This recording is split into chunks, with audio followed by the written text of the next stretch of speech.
Welcome to the Insight podcast. Joining me on the show today is Tulshi Varsani.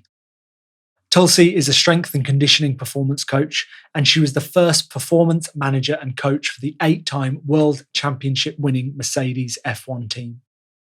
She's also the author of Happiness Within, a journey of reflection and self-discovery.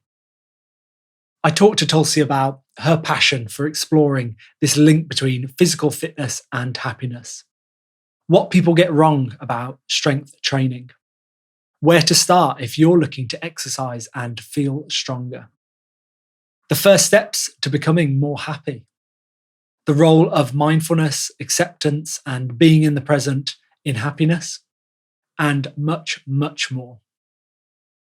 Right, before we start, I do have a small favour to ask. If you haven't already, please hit the follow button wherever you're tuning into the episode. And then, if you've been listening to the show for a while, I'd really appreciate it if you rated the show too. This will help more listeners discover the podcast and the insights from all of my amazing guests. Thank you. Okay, now for my conversation with Tulshi Varsani. Enjoy.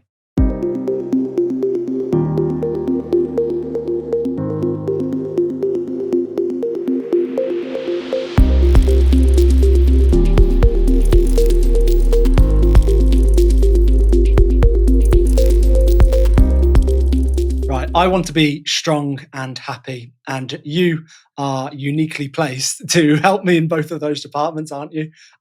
Maybe we could start there. Can you explain to the audience why you are in a good position to advise me on how to get strong and happy? I love that question because I've never had that type of question on any podcast that I've been on. And I'm thrilled to dive into this because of strength and happiness are deeply intertwined. I know I focused on my career to understand and teach both. I never thought that they would intertwine as much as they do. But the reason I feel that I'm suited for this part of my journey per se is I actually entered into the fitness industry and, I was passionate and deeply rooted in helping others. It was very generic. It was very broad. I wanted to help people on the health and wellness. But I started here because I recognized that there is a strong foundation in physical health, and that is essential for well-being. Over time, I focused towards strength and conditioning. And it's not just about building muscle, it's about improving athletic performance. And because it introduces different dimensions to training, one that is grounded in discipline, progression, resilience, and in my opinion, there's nothing new to training when it comes to strength and conditioning. And I say there's nothing new in the world of training, but what I mean is, okay, we've developed advanced technology. We've got these things to monitor and track progress. The fundamentals remain the same, right? These gadgets and tools are fantastic and they make training way more efficient and precise. But what if you don't have access to those resources or the means to invest in them? And that's where my approach comes in. I feel like the best way to measure strength and ultimately happiness has to be with your understanding of where you are right now. It's about being honest with yourself. It's about your current state of being, as well as setting a goal. And then, like I do with my training programs, work backwards, create a plan towards that goal. And this isn't just for those who have access to the best coaches or the latest technology. This is for everyone. This is because consistency is key. As long as you've got consistency in anything, whether it's happiness, whether it's strength, whether it's training, I will always stress the importance of mastering the basics, like being consistent, tracking your progress. We know that any journey whatsoever is not linear, right? And life will undoubtedly throw challenges our way. But if we have a clear trajectory, if we have a clear understanding of where we want to go, that's going to help us get on course and stay on course. So when we talk about happiness, it's a bit more nuanced. It's not just about reaching a destination or achieving a specific goal. Happiness is very similar to strength. It requires an understanding of yourself. It requires you to understand what happiness means for you, to you. Is it tied to external factors like a relationship or a job or a vacation, because that happens. And these can certainly bring joy. Don't get me wrong. I love a vacation, but they often provide those short term dopamine hits, right? Rather than that lasting, fulfilling sense of happiness. And I encourage in my book, particularly, to ask people to look deeper. What's your holistic approach to happiness? Exactly how I would do my training. What is your holistic approach to training? Are you seeking it externally? Have you considered what it might look like to cultivate it from within? Because we often chase happiness as if it's a finish line. I'll be happy when I get that promotion. I'll be happy when I get that relationship. But true happiness, I feel, comes from understanding and nurturing the things that genuinely matter to you on a deeper level. So I'm really fortunate that I'm able to speak about both strength and happiness, which I never would have aligned together. I think it's just a blend of the experience, the knowledge, the education that I've gone through. And for me, it's my curiosity, right? For me, I love to explore and learn, whether it's about the cosmos, whether about biomechanics, the intricacies of women's hormones or health. Like, this is a broad spectrum of interest, and it allows me to tailor the approach to each client's unique goals. And then I approach it with tools, with methods that fit their lifestyle. So my mission is not just to help people to build physical strength, but also to find the happiness and fulfillment that comes from understanding themselves and living in alignment with their truest values. Because a lot of people don't know what they are. No, it's true. Interesting that all those parallels between fitness and happiness that maybe people don't step back and think about, like you said, enjoying the process. That's so important, isn't it? If you're looking at your fitness goals, like, well, I just want to bench 100 kg, and that's all you're focusing on, and I don't know, you're not going to be happy until you hit that. But it's kind of like, well, what's the point? What's the point if you're just waiting to hit that goal and you're not enjoying going to the gym every day? And then at the same time, you need to break it down, don't you? You can't just go from 50 kg to 100. Like, what are the steps that you need to get to it? And then the other interesting thing about all the other factors that influence your strength and influence your happiness, that maybe it's only more recently that we've started to think more about, haven't we? Like, now we know so much more about how sleep impacts our strength recovery and how it impacts our happiness. How does alcohol affect each of these things? How does, I don't know, reducing stress in your life? And so it is really interesting. And maybe it sounds a little bit, I don't know, like, what's the word? Not prescriptive, but kind of like over the top if you're like really examining it like that. But it's kind of, well, it's what you enjoy, it's what I enjoy, isn't it? Like, looking at all these little details and seeing what we can do to move the needle.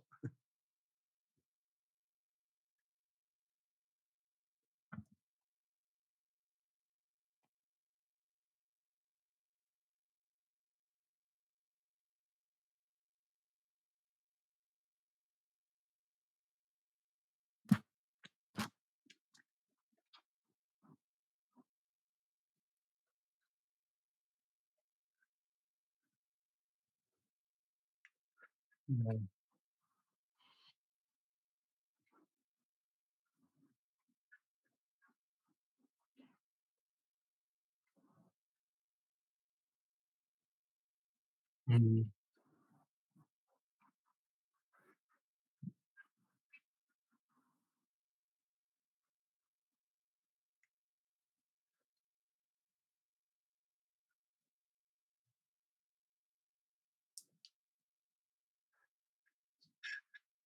It does. So, I mean, I've got a whole list of questions, but I feel like there's another little route that we can take here, and maybe we could just linger on that a little bit, because I think that's a really interesting part to just talk about a little bit deeper. Is that not punishing yourself with exercise, not like, I know, looking at every little thing that you're going to eat in terms of, is this good or bad? Because you just end up torturing yourself, don't you? And we've all been there. I've been there as well. And I feel like when you start to get into nutrition and you learn about carbs and protein and fats, and you learn about processed food and all these different things, you're more careful and you're looking at things. But you run the risk of going a bit too far. And I think many people are, aren't they? Of examining every little thing and Absolutely. counting calories and measuring and all that stuff. And maybe there's an argument for doing that for a couple of weeks so that then you can kind of get really confident and understand, what am I putting into my body? Is it kind of the right balance for me? And how do I respond? But then should at some point, should that stop, and should you just have a bit more of a relaxed attitude around dark chocolate, ice cream, whatever it is? But I feel like I've got that to that stage, but I went through the stage of being a little bit obsessive, to be honest, and worrying and beating myself up. And then I think sometimes the physical reaction I'd have to some food was a mental thing. It wasn't even actually that, I would have had that if I wasn't stressing so much about it. But yeah, I enjoyed some dark chocolate when I went round to my dad's and had dinner last night. And funnily enough, one of the a friend of the family was there, like a young boy, and he was asking, someone said dark chocolate is good for you. And he said, well, why? And they said, oh, Sam will be able to tell you that. And I was like, I know that it's got, these good things inside it, antioxidants. I can't tell you exactly why, I'm afraid, mate. But, a couple of squares I think are good for you. Anyway, I have just been going on so much. But how do we start to unpick that? Or is it something that you see in people that they need to just start to chill out a bit about their food choices? Is it about like zooming out and looking at things over a week or even longer? Are there any other kind of tactics so that you're not obsessing over little things like what we're eating?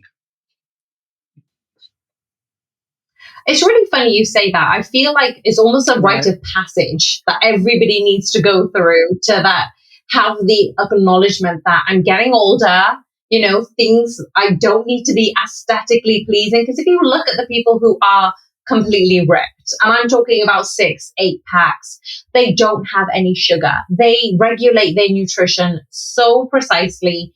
They regulate their training extremely well. They probably prioritize their sleep, otherwise their metabolic conditioning would be off. But it's almost as if they sacrifice certain things like being social, eating out, alcohol, all of the things that I enjoy, right? And part of you just thinks, well, what is it worth? And they may find happiness in doing that. That could be great. As you said, Sam, that could lead them down a dark hole where they become obsessive and compulsive on that. Sometimes it's like, well, what are you running away from? What are you hiding? What are you insecure about, mostly? Because if you think about people who you love, or if you think about anybody you love, their appearance is probably the last thing that you comment on. And I remember somebody saying somebody's appearance is the least interesting thing about them. And I know we judge a lot. We judge a book by its cover. We judge people by their appearances. But really, when you get to know people, don't you realize that every single person in your life you love, their appearance won't be on the top 10 of your list. If they were asked, why do you love me? Their appearance won't be up there, because are they kind? Are they just genuinely humorous people? Are they caring? Are they giving? Are they intelligent?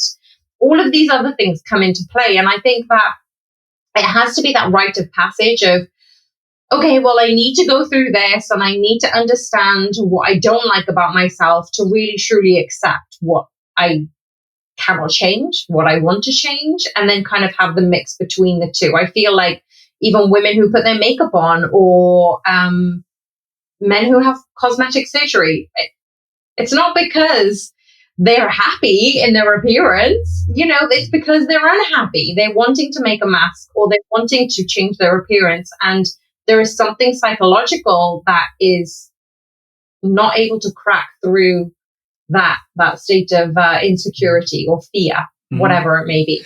Straight in there, right in there. I've kind of taken that to a really route, haven't I? It's all good. I think we've dived straight in, haven't we, to that link between almost the fitness industry and happiness, because we know there's so much going on. There's you mentioned there about what people are doing to look like the way they do with their 8 packs and all these things, and not eating any sugar and being really strict. And the other thing is, how many of them are on performance enhancing drugs as well? And we just don't know this, do we? And you're seeing people on social media that look absolutely ripped and huge, but we don't know what they're putting into their body. We don't know what they're not putting out into their body. We don't know what they're missing out on. And is that really what we want to aspire to? Is it really? And we can go along with it, can't we? And I scroll through Instagram and go, oh man, I want to look a bit more like that. And then I look in the mirror and go, oh man, approaching my 40s. I don't want to, I want to be a buff 40-year-old and I'm not there. What do I need to do? And you have to catch yourself and go, oh, come on, Sam, it's ridiculous. The other thing that you mentioned, that looking at the people you love and not thinking that the appearance is the last thing that you think of. I think that's a really interesting point, because then we can all think about that and reverse engineer ourselves, can't we? And then think, right, who's the type of person I want to be for my friends? Is it really important that I show up for my friends with big biceps? No. Is it really important that I show up for my friends with a great haircut and looking really attractive in the latest clothes or whatever it is? Or is it important that I show up for people being kind and being present and being generous? And so if we kind of take that, flip it and then think, right, okay, well, what do I need to do to be that person that can turn up for my friends and family like that? Then maybe you start working on the important things than the less important things. Absolutely. And again, it comes back to those values, right? What would you like to have in a friendship, in a relationship? And are you mirroring those things? And we can go into another element of relationships. And are you attracting the types of people that you genuinely need to be like? Because it's almost like when you attract a relationship, it's what are the qualities that are you reflecting?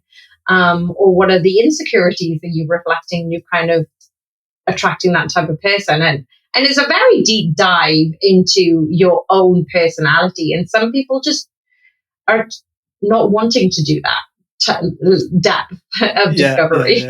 Well, maybe we'll come back to that a little later, because we are going to talk a little bit more about happiness, the lessons from your book, Happiness Within, and how we can kind of think about some of the questions and tools. But maybe we'll start with a bit of the strength stuff. And it could be kind of quite brief, but I think it's cool to look at, and I'm interested in, I think other people are interested as well, in just getting a bit stronger. It feels like we're seeing a bit of a revolution in terms of strength, aren't we? It feels like more on social media. It's less about being slim and six packs. Actually, it's now about being fit and healthy and strong. Of course, there's going to be a side of that that's just for appearance, like for your appearance. But actually, it seems like people are wanting to be strong to enter competitions, do a high rocks, do a half marathon, but also learning about the effect that strength has on our longevity and just our health in general and just enjoyment of life. So, but that being said, it links to happiness. People are more interested in strength. You, in your background and experience and the career that you've had in strength and conditioning, I'd love to know, well, maybe first of all, what are some of the mistakes that people make when they're wanting to get stronger? They're maybe wanting to put on a little bit more muscle, be stronger, enjoy life, maybe enter some competitions. Are there any mistakes that people make? And then maybe we can look at some more slightly practical things like some basic exercises, rep sets, times per week, that kind of thing, if that sounds good to you. Absolutely. I love this navigation of the podcast. I love the question because, I haven't really been asked these things. There are a couple of common misconceptions that really do stand out. And it's almost like I get this platform to actually share this because I genuinely feel that they're very prevalent in society today. And one of my bugbears that still happens, and it kind of goes back to the insecurities that we just mentioned, is that a lot of women still think that weight training will bulk them up. Like genuinely, I'll hear women come into the gym and say, I don't want to lift weight, I don't want to get big. And secondly, is when people tend to prioritize cardio over strength training. So I wanted to break those two parameters down because first of all, we've got misconception that there is a persistent belief amongst women that if you lift weights, you are going to get bigger, bulkier, and somehow less feminine. And I know that this idea is rooted in decades of societal pressure about how women should and should not look. It's from a very young age, women are bombarded with messages about being thin, about being feminine, and that translates into avoiding activities that might make them appear more muscular. And this fear of bulking up, I don't know where it's come from. Maybe it's those images on social media where you see the few and far between. But that fear is so exacerbated by the diet industry, by an industry that is worth billions of dollars, and it thrives on selling those quick fixes. It thrives on selling calorie restriction methods. And the reality is, I feel as if that it is so hard to build muscle mass. Like, yeah. As a coach, oh my gosh, you need very specific and extremely regimented approach. And you have to be so dedicated, not just to training, but again, as you mentioned earlier, nutrition. It becomes almost like a religion, dare I say it. Your meals need to be perfectly timed. They need to be balanced. Your training sessions need to have the right amount of intensity. They need to be consistent. And your life revolves around growth. I'm not even joking.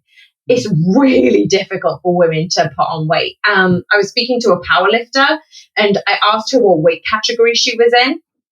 And she had said she'd increased the weight category because she was finding it really hard in the current weight category. So she was actually, obviously, when you increase the weight category, the whole parameters of how much you can lift obviously increases. But because you're feeling stronger, because you're able to eat what you want at this point, you don't need to then reduce. You've now got more energy. But if you ask any bodybuilder or weightlifter, they're going to tell you how difficult it is to gain muscle. And that's when they're doing it right? So I think that most women, that's what I wanted to talk about, is weight training will completely result in leaner, more toned physique.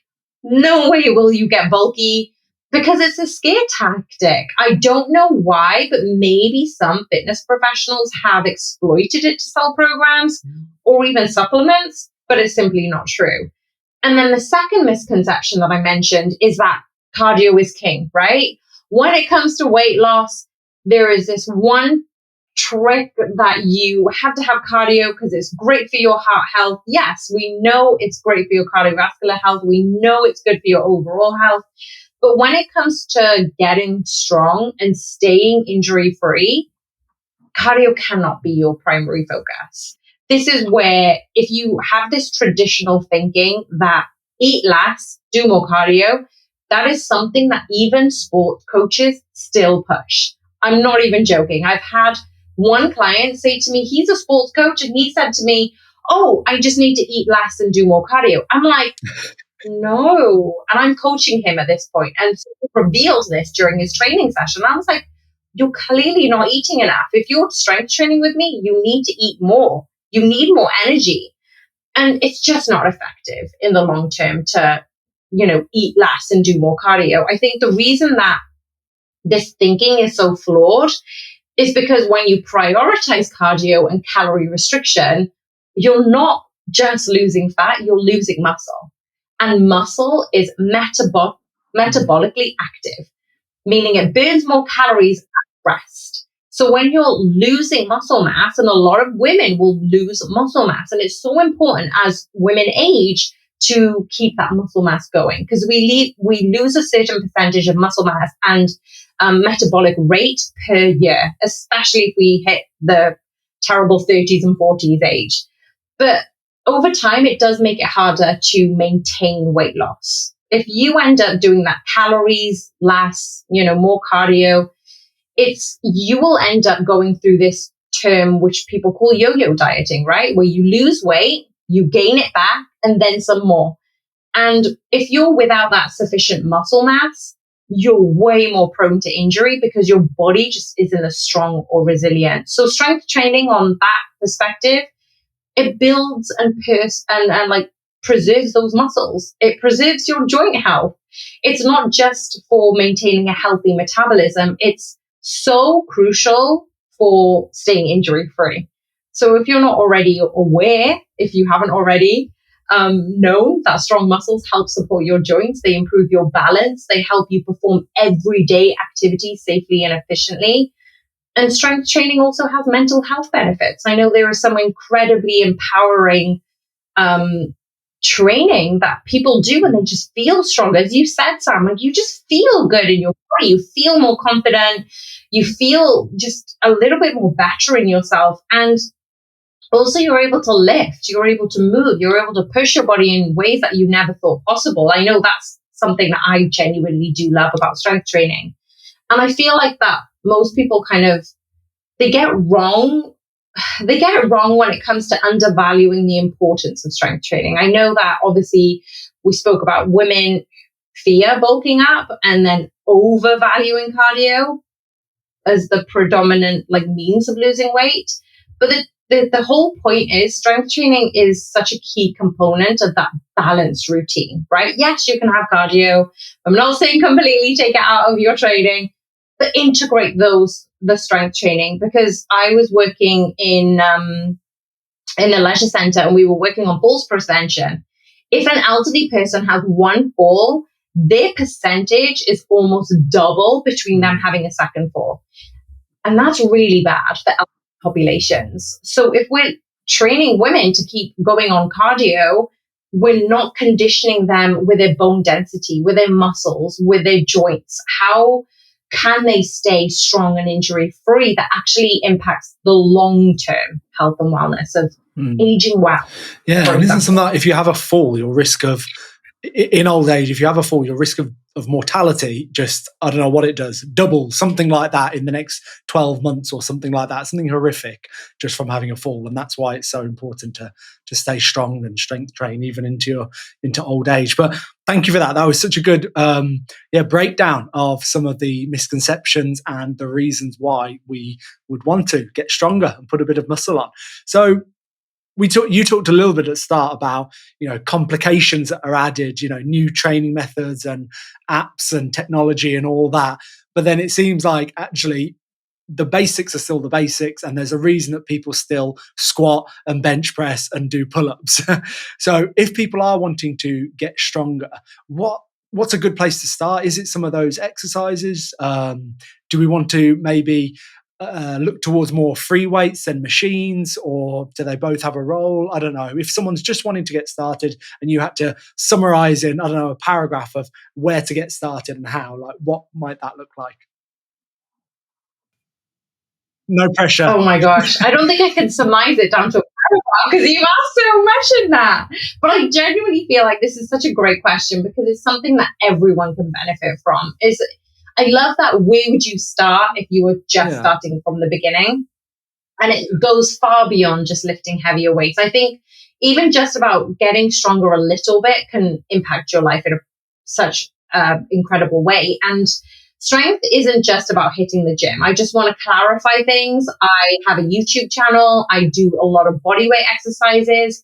For me, strength is about, can you lift things? Can you move things? Can you perform everyday tasks with ease and confidence? I remember I was washing my car the other day. This was a good few months ago.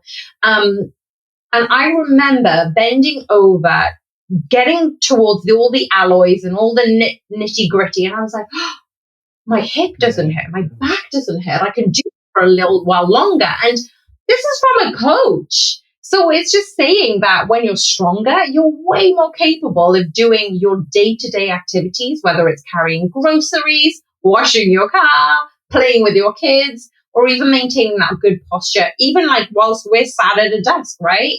Strength really means stability, balance. How do you reduce your risk of injury? But there's also a mental component, right? We've already discussed it. It boosts your confidence and your overall sense of well-being. But for me, I would probably say start with bodyweight movements, and then these exercises could be accessible to everyone as long as they've got a solid foundation. But then there's a caveat to that. I would probably say before you jump into strength training, it's really, really crucial to introduce mobility into your daily routine. And that could take 5 minutes of your day. And what I mean by mobility is mobility is helping your joints move freely through a wider range of parameters, basically. So you can move one joint through its full range of motion. Now, if you ask your day-to-day population, they probably have a few twinges here and there. They're probably carrying a lot of stress around maybe their neck or their shoulders or their back. Many people, especially those who have spent a very long time sitting at a desk, have restricted mobilities in certain areas, like tight hips, because their feet are bent or they're flat on the floor. You're on a seat. You could have those stiff shoulders. You could have a rounded back. And when your joints are mobile, you have this degree of freedom, and then you can build your strength efficiently and safely. So, say, for example, if your hips and your shoulders are tight, you can probably find it quite difficult to perform a squat in the most technical, efficient way, or even do an overhead press because of the tightness around your shoulders. So those two exercises are going to obviously be prevented from executing correctly if you haven't got the mobility and the foundation instantly. And I feel like, first and foremost, if you can get, even online, I've got YouTube videos up for free, and it's just like moving your body in the full range of movement, because that's going to take a few weeks, right? And mobility increase the more repetitions you do. And I just think that if you can access the full ranges of movement, you're engaging the right muscles, you're avoiding compensations that can lead to injury.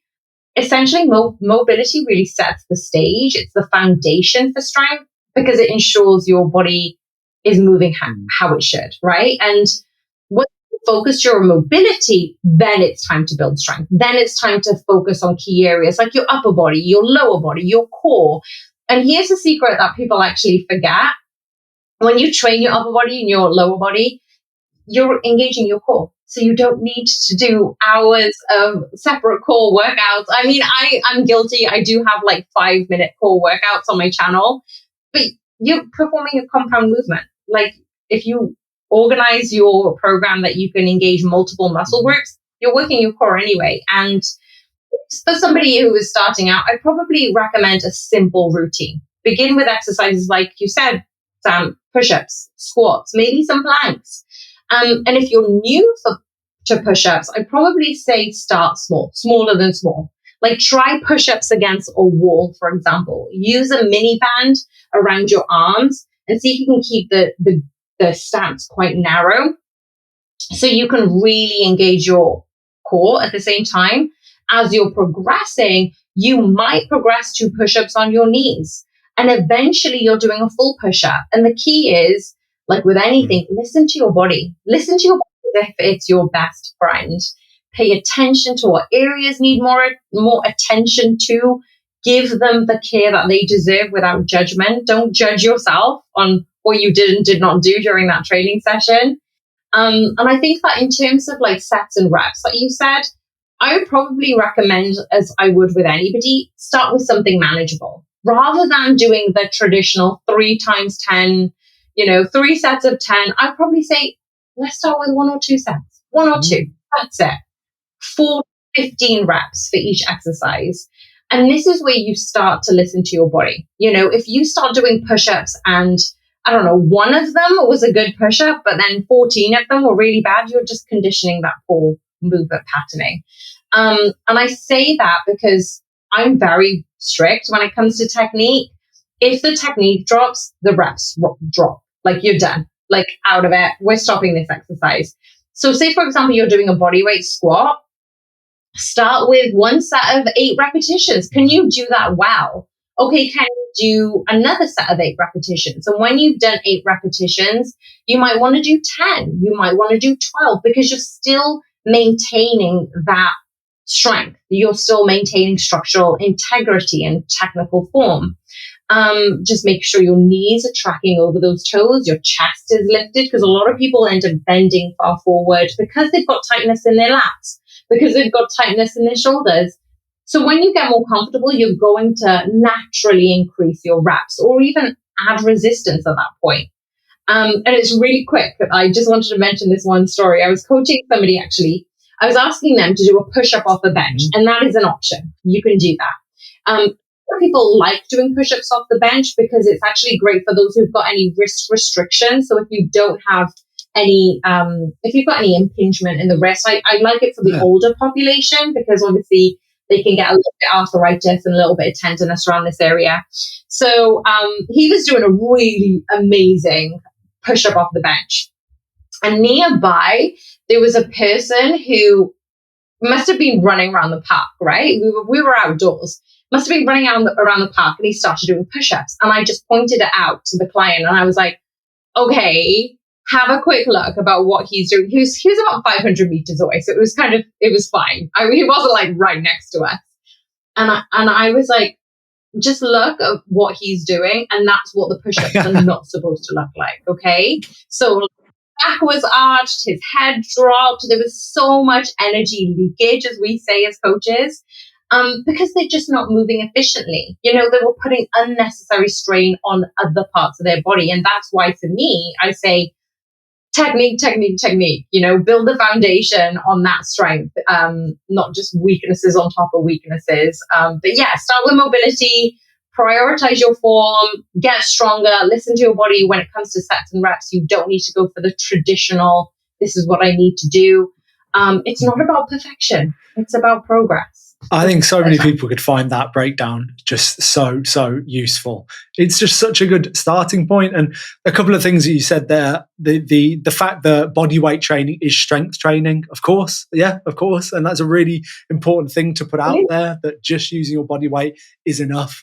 And start with that. And I think some people around me I've seen, they want to get into training and they want to build muscle and do this kind of stuff. But like you said, they think that means going to the gym, and then start at the gym, try some exercises, but I don't know, maybe get it slightly wrong and tweak like a muscle and hurt themselves. So then they can't go again for another couple of weeks, or they just get demotivated for other factors. They're not making progress quick enough, or they're looking at other people in the gym. And so it's just a really good reminder. Well, just get in the garden, get in the garage, go to the park, whatever it is, and just use body weight and stick with that for a long time. Because the other thing is, of course, yeah. But the other thing is, people want really quick results, though, don't they? Because I remember growing up with Men's Fitness and Men's Health magazines, get big biceps in 4 weeks, get a shredded six-pack in 6 weeks. And so we've all been kind of conditioned to think that we can just, like, within a month, be stronger and fitter, and it just doesn't work like that. And how many people would benefit if they just stuck with something really basic? And like you said, not 10 reps, maybe even just 5, but 5 good reps, and just 4 sets, 3 sets, whatever it is, and just did that for 6 months. Maybe even when you're not feeling tired at the end, but at least you're just sticking with it and getting into the habit and being the type of person that just works out all the time.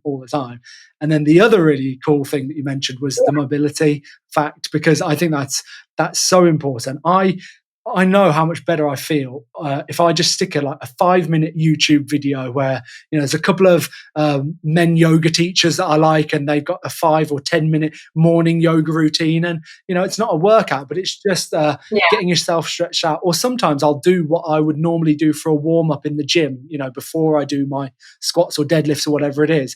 But I just do that in the morning, and the difference that you feel just because you've kind of got the fluids moving and you're just a little bit loose. So you go, okay. Yeah, absolutely. Yeah. You hit the nail on the head on that. It's just keep your body moving and do things that your body needs. It's not supposed to be sat down for a very long time. And despite, us going through the next episode and going through the next episode and like getting those pleasure muffins in because we're watching the best program ever, it's going while bodies aren't equipped for that. They're not used to that. Yeah. Listening to yourself as well, as you just said, like sometimes I'm like, I've got to find a YouTube video, and I'll spend 5 minutes looking for the perfect video that I want. And actually, what if I just got out the yoga mat and just kind of did, what feels good, what feels a bit tight, and just listen to the body. But we don't do that, do we? Because we're always looking to the external. Who's going to tell me how to do this? But what if you went to the gym and kind of thought, oh, well, I'll do some squats, and okay, this feels all right. And what's a variation that I could just try, and let's just make something up and let's just be a bit fun with it. But it's so Yeah, we just want someone else to tell us what to do, which of course has its place. Of course, I have paid for programs. It does. I've used It ChatGPT as definitely well. does. Sorry, go on. Tulsi. No, you've used ChatGPT. Carry Yeah, on. to create a training program. So if I was thinking, if I was starting out and I wanted to get strong, I'd maybe put that prompt into AI and see what it comes up with. I've got a high rocks coming up, and I've put that prompt in. I've got a high rocks coming up. I want to go for this time. These are the days that I train. I want at least one complete rest day where I don't do anything. What would you suggest? And it came up with something that, it's okay. I'm not saying that it's better than a trainer, because I know a trainer would give me something way better, way more personalized, and I'd get so much more from it. But for someone like me, where I just need a bit of a basis just to kind of go from and then tweak from there, it's pretty useful, I think. And AI is only using the information it has. It's using all the information online, and it's picking up all of this knowledge to give you a catered, Yeah. tailored answer. So basically, it could be right, it could be wrong. It's like asking, I don't know, if somebody is doing an exam, for example, and says, if I put this question into AI, it will bring out a tangible answer. Whether that's supposed to be what you're supposed to do, again, it could come to that bias of, oh, well, this isn't your own work. Well, that's something different. So that I think that AI does definitely utilize, it has benefits because it utilizes the knowledge that's online, but we also don't know where that knowledge has come from. So with AI, I've actually asked, I love using ChatGPT and things like that, but I've actually asked, well, can you give me data to back this up? And sometimes, like some people have found, they just make up data. And honestly, and so you do have to be careful about where the content comes from. But that's just a caveat with anything. Like, I think any scientist would say that. Like, it's not a tangible yes or no, but just be mindful about some of the information could come from. It is so true. I used it the other day to get some quotes, I think, and I was just like, "Can you give me top 10 quotes from whoever it was, a psychologist?" Gave me a load, and then you just do a copy and paste. Did this person actually say that? No, they didn't. It happens all the time. Yeah. Really? I think it just kind of just So decided funny. maybe that was from an article, and so it kind of who knows how it works. I don't know. But hey, right, let's bring it round to happiness then. We've started with strength, and we've talked about how someone might want to start. But also at the beginning of the conversation, we talked about how there is very much this link between fitness, exercise, feeling stronger, and happiness. There's a whole load of interplay, it feels like, going on. Our happiness can feed into our training can feed into our happiness. And the other thing is, we can get buff, but if we're miserable and buff, like, what's the point? So the other question, or the route that I'd like to explore with you, because this is something you've thought about very deeply, is happiness and your own happiness, and what things we can reflect on and put in place to feel a bit happier. So where to start? Well, you wrote a book, didn't you, about all of this, happiness within? I did, and it's been a year since it's been out. I'm like, it's so incredible to me that it was a long time coming, and it was like I'd written it in a span of a few weeks, and I just sat on it.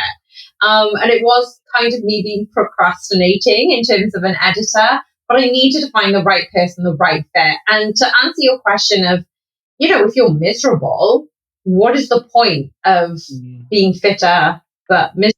It's like, doesn't somebody say that, you don't see a person crying in a Ferrari? But it's like, most people who are wealthy doesn't mean they're happy, right? So how does somebody start on a journey of being happier? I feel like a lot of us are conditioned to focus on the external. Like, don't get me wrong. If you've got clean water, if you've got a roof over your head, if you've got food on the table, you're winning in life. Let's just put it out there. You're winning in life. As long as you've got your basic needs met, that's when more things come in terms of assessing your happiness and in the wider context of things. I feel as if, we're talking about getting fit, or we're reaching a specific career milestone, If we end up neglecting our internal well-being, those successes are so hollow. Like we've probably all been through it where we're like, oh yeah, this is the thing I want that will get me happier. And, and it wasn't. I remember when I was a little bit larger, I put on a lot of weight during college, and I do write about it in the book. And so when I lost the weight, I thought I'd feel different. I didn't. My mentality was still the same. So I lost a lot of weight, but I was still really sad. And in the book, Happiness Within, I delve into this concept of emphasizing that happiness isn't something you attain or hold on to like a trophy. It's so much more complex. And so it's something that you really need to cultivate within. I think for me, the journey to happiness really starts with reflection. I know that's something that really, really is important to me. It's taking a step back and then asking yourself, where am I? Where am I now? What does happiness actually mean to me? And I feel like this is crucial because happiness isn't a one-size-fits-all concept. For some, it might be that personal achievement, right? It might be a relationship. Well, others, it could be about peace of mind. It could be about living authentically. But here's the thing. If you're relying solely on external material things to make you happy, it's like trying to fill a bucket of water with a sieve. Like, you're just going to be there forever. Like, it just won't happen that way. And those things may bring you temporary joy, but they don't create lasting happiness. Happiness, I think it's multifaceted. It's not about a single source, but a combination of factors that contribute to your overall well-being. And for me, it really required a deep self-reflection. What are the things that genuinely bring you joy? It could be spending time with loved ones, it could be engaging in creative activities, it could be being in nature, and it could even just be, sitting by yourself and having a quiet moment or reading a book. I mean, once you've identified which of those elements that fulfill you, I feel like it's up to you to then incorporate them into your life regularly. And it's not just saving them for special occasions. I know I've done that with wine. I'll save this when this happens. And it's like, enjoy it. Just enjoy it now. And I feel like, let's take the example, for example, of happiness on holiday. Many people feel they're happiest when they're on vacation, right? Trouble-free, you've got no work. But then you're away from the stresses of your everyday life. But what, you're going on holiday once a year? So you're missing out on all these opportunities to feel joy in your year. But interesting studies have shown that people often start feeling sad or nostalgic a few days before their holiday actually ends. So whilst they're on holiday, they're already returning back to real life. And it's like, it highlights that key issue that if your happiness is tied solely to those rare events, it's going to be fleeting. And I think that's why I'm only looking this way, because I've got the Happiness Within book. And I emphasize in the book that happiness isn't a destination. It's not a goal that needs to be reached. It's a choice you make every single day, and sometimes every moment of every day. And that doesn't mean you need to be happy every second of every moment. It's so unrealistic. I think that's quite exhausting. Instead of start to be present, start to make conscious choices that align with what truly makes you happy. And I know in the book, I actually talk about a pure joy of a young child. Children are naturally present, right? They're like, where are we going? What are we doing? Are we there yet? What are we going to eat? Like, they're so in the moment, and then you give them something and then they're distracted. They don't dwell on the past. Well, very rarely anyway. I'm talking about very young children. They don't dwell on the past. They don't worry about the future. They experience joy in the moment, and they remind their parents and their adults to experience joy in the moment, whether it's playing with a toy or discovering something new. As adults, we can learn a lot from this mindset. And it's about focusing on that present moment, appreciating the small joys in life, so we can start to cultivate that deeper sense of happiness within. And if I were to recommend a personalized approach to begin your journey towards happiness, I'd probably say start with a reflection. I know it really, really does support. understand what happiness means to you personally. Look for ways to incorporate those elements into your daily life. Remember that happiness is a practice, it's not a destination. It's about making that conscious choice that supports your well-being, that recognizes the power to be happy just lies within you. It's not outside of you. And if you're looking for it outside of you, you're going to constantly be disappointed, in my opinion. Well, it sounds about right to me. And yeah, how much benefit would people get from just reflecting on when actually am I happy? When am I content and calm? And when do I look around? And we all have those moments, don't we? We just go, and often, we'll go on holiday and we'll put our feet up at the beach and just go, but that might be because of other reasons. But anyway, like, we can have those moments throughout our week, can't we? And that's another question to ask yourself. Yeah. Like, is it okay? Yeah. Is it okay to be happy just on a Tuesday afternoon? Because it is. But I feel like that was a revelation for me, a few years ago when I started to dive more into the happiness and psychology and all this kind of stuff. It's like, you can make a choice and you can be happy and you can set up your life so that you are doing more of the things that you love doing and less of the things that you don't like doing. Because we so often just go with the flow, don't we? And we decide, I think going out and having 6 pints with my mates and having a laugh, like, I think that makes me happy. I seem to be having a good time when I do that. But then you get home and you don't feel that great. And then the day afterwards, you feel absolutely awful.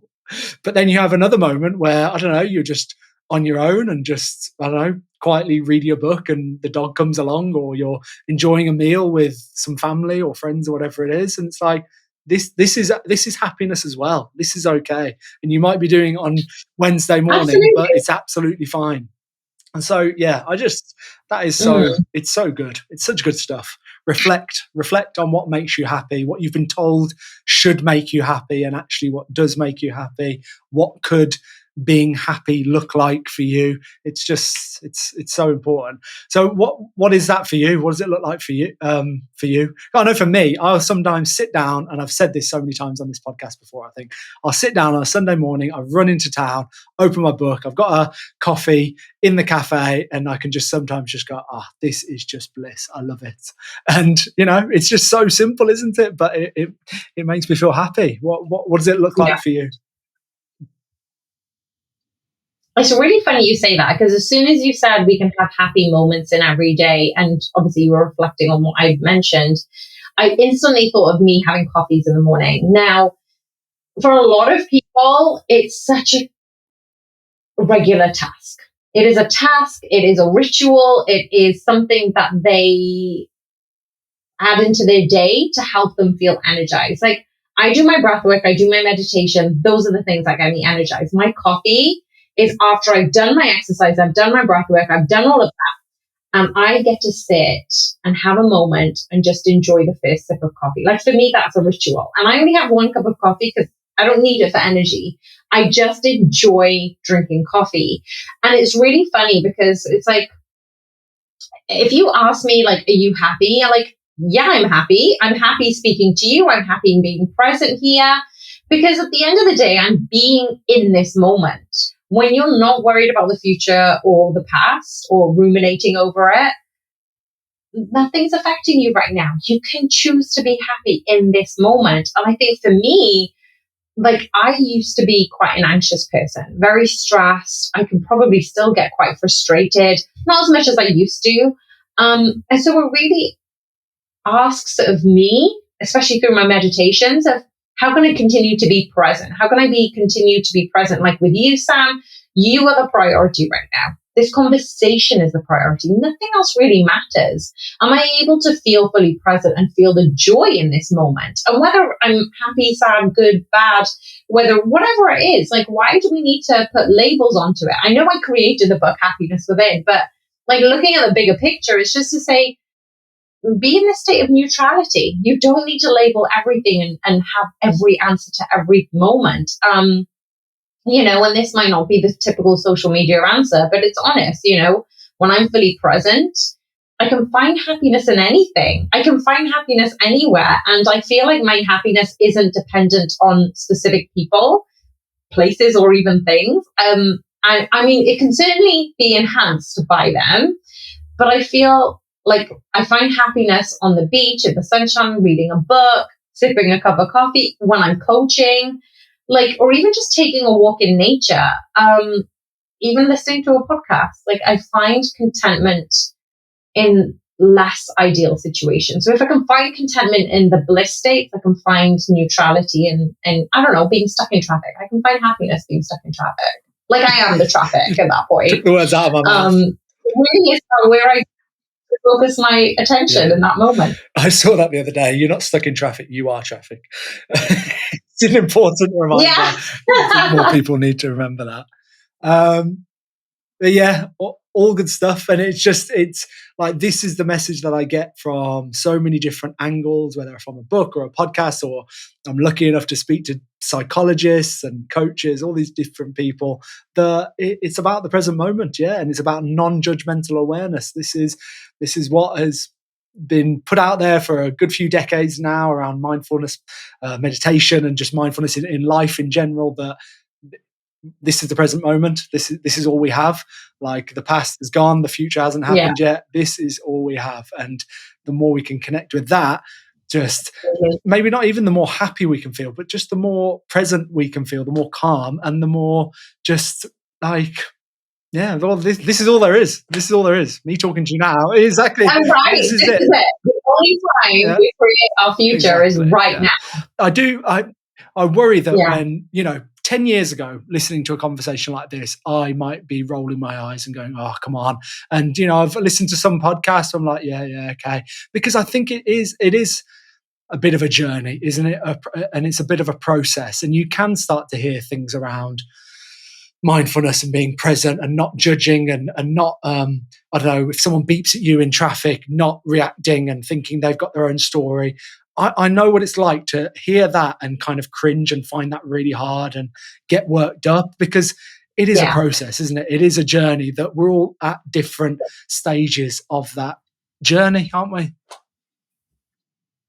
It's really funny you mentioned that, because it was so, I was obviously going through the questions that you had kind of preempted at the beginning. And one of the things that made me think just recently, I was just talking to one of my clients about how I was feeling, and just something felt off. I just didn't feel myself, right? I was a bit downtrodden, and she reminded me, and this is something that I would say, but she was saying to me, she said, if I feel off, I try and shift my energy, go out in nature or dance to a feel-good song. And I'm like thinking back to my and I'm like, I wrote about this in the book. But the funny thing in that moment, I was like, none of that felt right. None of it. Like, I didn't want to put a feel-good song on. I didn't want to ruminate over what I was feeling, but I allowed myself to sink into what I was experiencing. Like, whatever was going on, I was just being in that moment. So I feel like when I journal, it really does help me process things. I'm a big journaler, but then I've also realized that I don't need to fix anything. It's going to pass anyway. Like, I don't need to force positivity. Like, I'm an optimistic, positive person anyway, but like, that's the mindset I've cultivated. Like, it's important to say, I'm not clinging on to this happy, sad, good, bad feeling.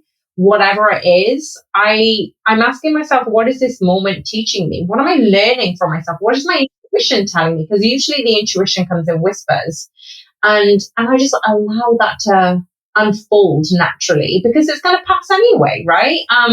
So I still experience frustration. I still have a lot to learn about. Okay, so what is happening in this frustrating moment? Like, what are you frustrated about? It's almost like I speak to myself like an inner child now. I'm like, what's going on? What do you need? So it's just like, if you just take a moment, if you just pause, if you breathe, a solution will come. Like, I don't need to be as frustrated as I used to be, and it'll probably take me longer for the solution. And then as soon as I pause and I breathe and take a moment, an action comes into place. An aligned action comes through, and it's the solution. I don't know if I made any sense there, but basically it's just saying that it is whatever it is. Like, let the emotions just come like clouds in the sky. Like you don't have to put so much emphasis on, oh yeah, you really need to put a happy song on and dance away, because it's like you haven't really got to the root of the problem. No, I think it's in a conversation about happiness, I think this is essential part of it, maybe even more essential than the go for a walk in nature, exercise, drink some water, whatever it is, because yeah, all these things can like shift the needle a little bit, but the like the release and the weight off your shoulders when you realize this too shall pass, or just that kind of, also the acceptance that you're in a shit situation and it's going to be a bit shit for a while. Like we've all gone through that, haven't we? I've spoken quite openly about that in the last couple of years, that there were things I was going through and it was just crap. And there was no amount of exercise, which I was doing, healthy eating, which I was doing, sleep, which I was doing for the most part, getting some good sleep, meditating. Yeah, I was doing all the things that Tim Ferriss and Huberman and all these people tell me to do. But I was still anxious or miserable, or I was really upset because I'd gone through something, and like that's just a shit time and you're going to be going through it for a little bit, and you're not going to fight your way out of it. You just need to sit with it and sit with the crap feelings, recognize that they'll pass, and they might pass in 5 minutes, but they might not pass for an hour. I've had some evenings where they just don't pass, and I just kind of, then it's like you kind of hold your hands up and just go, right, yeah, whatever. I know it's not going to pass tonight. I know that tomorrow morning when I wake up, it's a new day. And I've just kind of written off the evening, and that sounds a little depressing and a little macabre or whatever. But I knew that there were some evenings like that where I wouldn't be able to shake it off. And so I just kind of like hold my hands up and go, okay, yeah, I give up for tonight. I'm just going to go and get an early night. And the thing is, it's like, yeah, you're ruminating over whatever feelings are coming on, or you're not really trying to think of a solution. It's almost like when some women, this is not everyone, this is not a generalization, but certain people just say, I just want to talk to my person, my partner, and I don't want them to come up with a solution. It is just a bit of them venting or releasing whatever hold baggage that they've got emotionally. And I feel as if we all need that kind of release. And as soon as we get it, like, we don't have to provide a solution. And sometimes we do want to ruminate in whatever feeling that comes around, or it helps us ask the right questions to uncover something else, right? And I'm such a big believer that muscle tension comes from emotional holding on to something. Right, The Body Keeps Score is a really good book when reading about what the body is holding on to. And I know as a sports therapist, as a practitioner, I'm asking my clients to relax. And if I'm not relaxed, they're going to feel that tension. They're going to feel that energy, right? So it's almost like just going, well, how can you relax? How can you breathe? How can you bring that across to a person? What muscles are they hurting recurrently? Like, I know in one of the podcasts I was speaking to Kelly, actually, and she said one of her sports clients, her athletes, kept rupturing their hamstring, and they went abroad. And this is a big deal because his livelihood depends upon his performance, right? So they went abroad, they went to this other doctor, and the doctor had obviously went through things in a methodical way, physiological way. But during, before they actually got to the doctor, the athlete actually expressed to the coach, oh yeah, I'm having a bit of trouble with my relationships. Like, it's a little bit straining on this and this and that. And the doctor had actually made the connection to actually say, well, maybe you should talk about this. And hamstring is led to, feeling unsupported. And, back health can, if you've got a bad back, that can put emphasis on if you've got any financial stress and things like that. So your body just listens to you. So you've really got to be nice to it. Like I said, you've got to listen to your body because it tells you in whispers. It will only scream to you when it's had enough. So no, it is.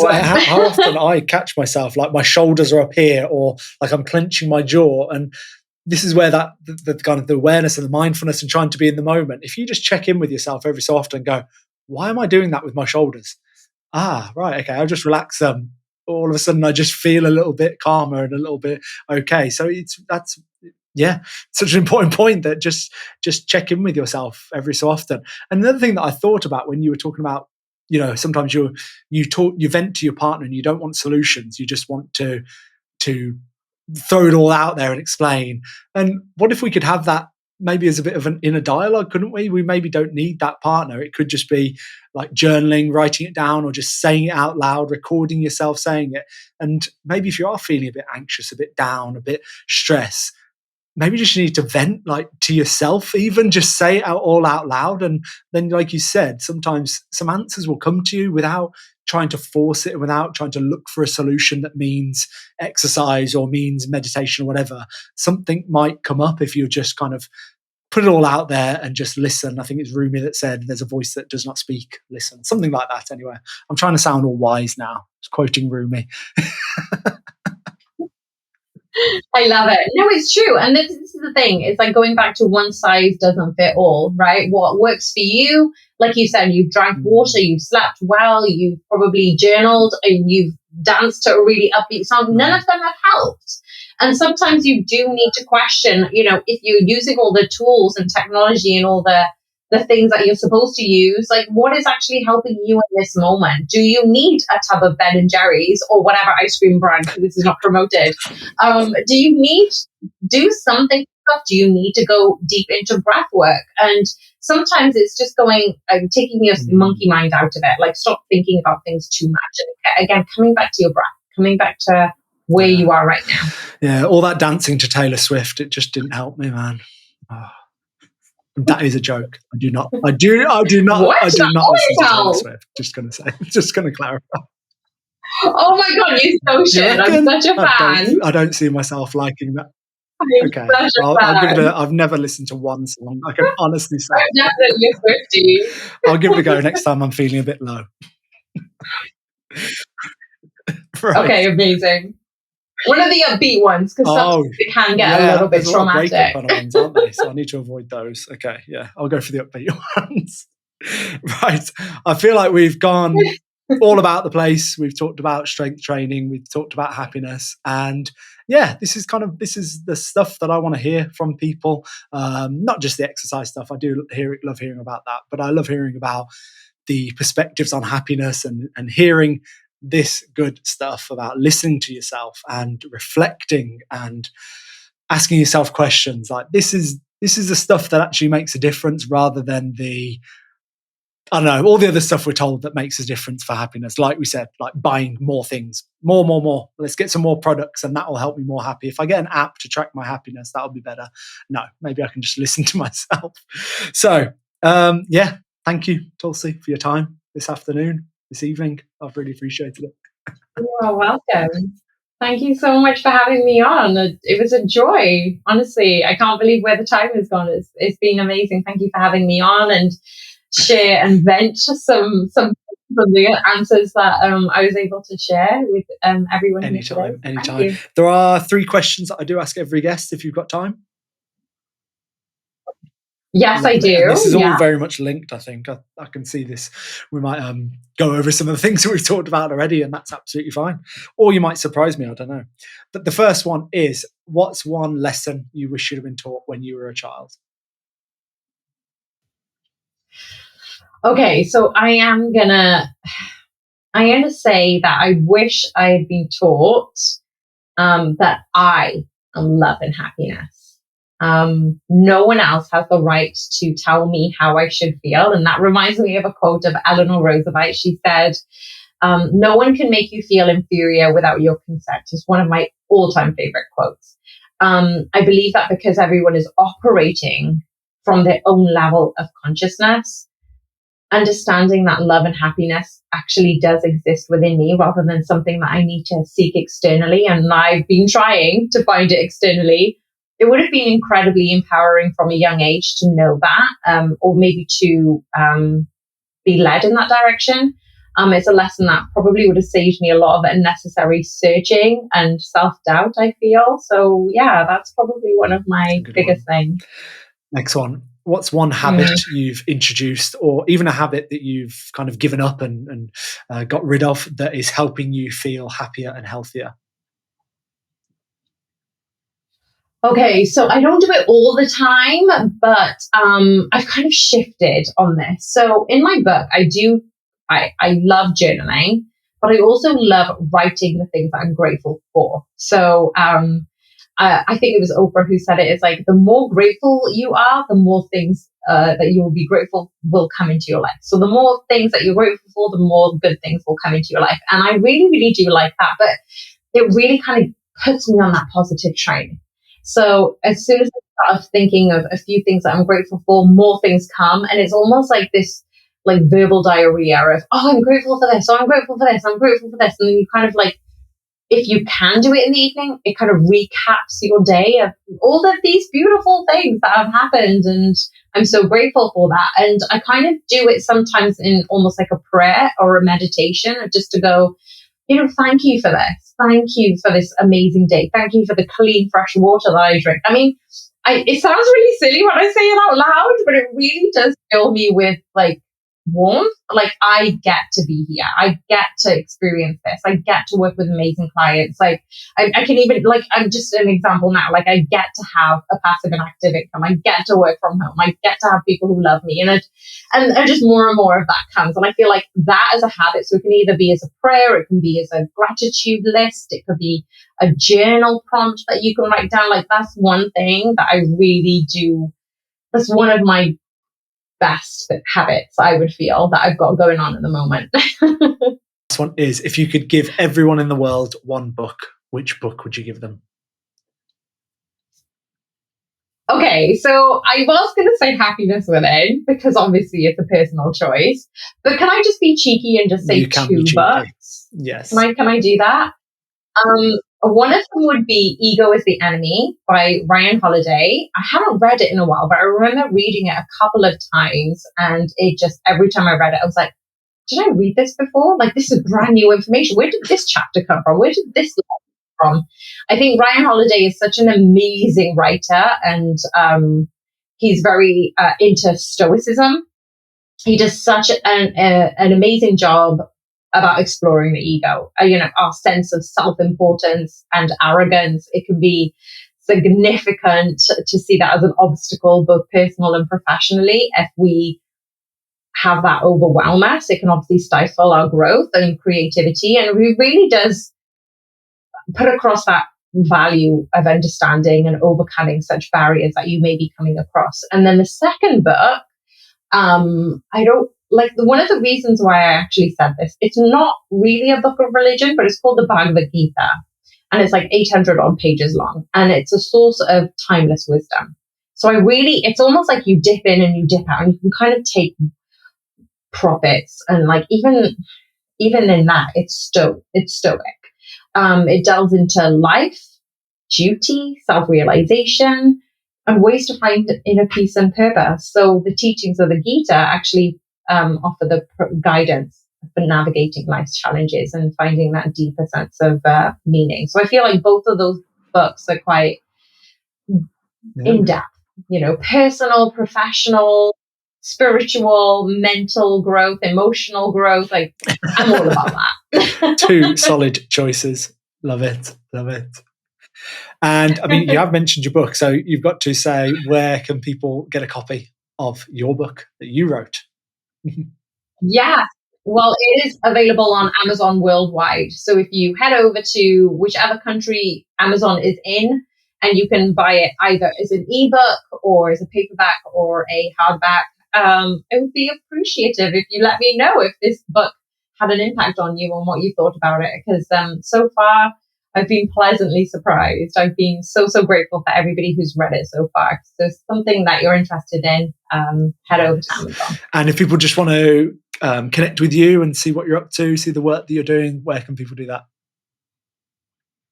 Well, I've got my website, tulsivarsani.com. So you can head over there and you can have a look at different articles and different things on there. But also I'm on Instagram as tulsi.coach. I'm on YouTube as Tulshi Varsani. Literally, if you Google me, you'll probably see LinkedIn and all these things. So I'm very social media open. So yeah, if you want to look me up and connect with me, I would love to hear from you. Thank you so much again, Tulsi. It's been a pleasure to connect with you and chat with you as always. So thank you so much. Thank you. It's been an honor to be a guest on this amazing podcast. Thanks so much, Sam.